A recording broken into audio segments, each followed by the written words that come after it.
शहर के एक शांत कोने में एथन नाम का एक लड़का रहता था। उनके दिन दुहक के घने बादलों से भरे हुए थे, जो हर जगह उनका पीछा करते दिखते थे। वह जीवन भर नीची निगाहों और अनदेखे दुखों के बोझ से दबे दिल के साथ चलता रहा। एथन के सहपाठी अक्सर आश्चर्य करते थे कि वह इतना दूर क्यों लगता है।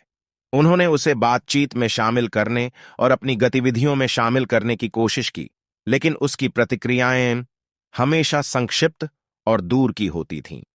उसकी आंखों में अकेलेपन की झलक थी, जो उसकी हर बातचीत में झलकती थी। एक दिन लिली, उसकी कक्षा की एक दयालु लड़की, ने एथन तक पहुंचने का फैसला किया। दोपहर के भोजन के दौरान वह उनके पास बैठीं और कला में उनकी साझा रुचि के बारे में बातचीत शुरू की। धीरे धीरे कई हफ्तों के दौरान उनकी बातचीत अधिक होने लगी और एक नाजुक बंधन बनने लगा। लिली को पता चला कि एथन ने अपने परिवार में एक गहरी क्षति का अनुभव किया है, जिससे वह अलग थलग महसूस कर रहा है और दुनिया से अलग हो गया है।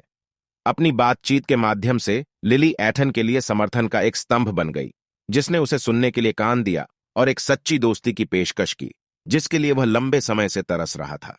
जैसे जैसे उनकी दोस्ती गहरी होती गई, एथन का व्यवहार बदलने लगा। उनकी आंखें, जो एक समय दुख से घिरी हुई थीं, आशा की किरणें दिखाने लगीं। लिली की दयालुता और सहानुभूति ने उसके दिल की दरारों को भरना शुरू कर दिया और उसे याद दिलाया कि वह अपने दर्द में अकेला नहीं है। समय के साथ एथन के सहपाठियों ने परिवर्तन देखा। उन्होंने उसे मुस्कुराते, हंसते और यहां तक कि समूह गतिविधियों में भाग लेते भी देखा। लिली की करुणा ने उसके भीतर एक चिंगारी जला दी थी और वह एक बार फिर अपने आसपास की दुनिया के लिए खुलने लगा था।